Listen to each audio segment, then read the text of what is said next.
We provide you the platform to turn your dreams into reality. Give wings to your aspirations with KR Mangalam University.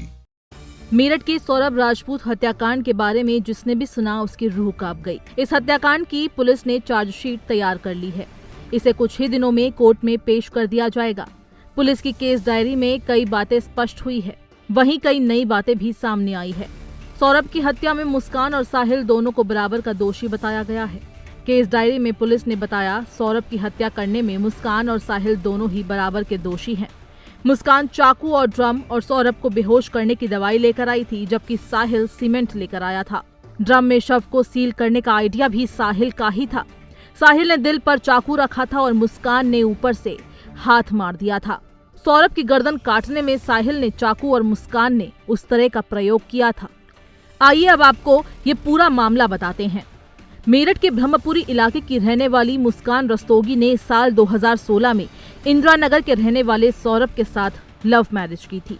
साल 2019 में मुस्कान की बेटी पीहू ने जन्म लिया।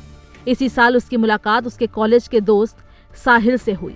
साहिल के आते ही मुस्कान और सौरभ के रिश्तों में दरार पड़नी शुरू हो गई, जो तलाक तक पहुंच गई।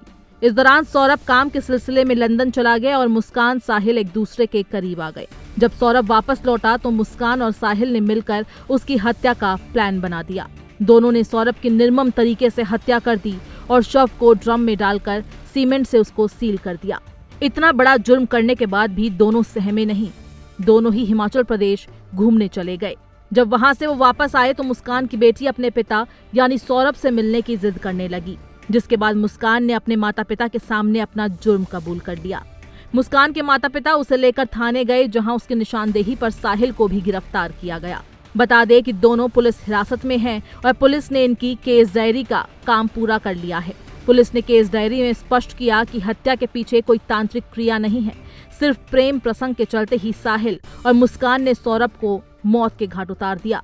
सौरभ के रहते दोनों शादी नहीं कर सकते थे, जबकि मुस्कान लगातार साहिल से शादी करने की जिद कर रही थी। आरोप पत्र में यह भी बताया गया है कि पहले भी मुस्कान और साहिल घर से भाग चुके थे, तब तलाक तक नौबत आ गई थी। उस समय परिवार ने मुस्कान को समझाकर दोनों को मिला दिया था। पुलिस ने आरोप पत्र में इलेक्ट्रॉनिक साक्ष्य भी शामिल किया है। मोबाइल से लेकर मौके से बरामद कपड़ों को फॉरेंसिक लैब भेजा जा चुका है। उनकी रिपोर्ट ट्रायल के समय अदालत में जमा कर दी जाएगी। इसके साथ ही इस हत्याकांड में साहिल और मुस्कान के अलावा कोई तीसरा शख्स शामिल नहीं था। केस डायरी में पुलिस ने बताया कि सौरभ की हत्या करने में मुस्कान और साहिल दोनों ही बराबर के दोषी हैं।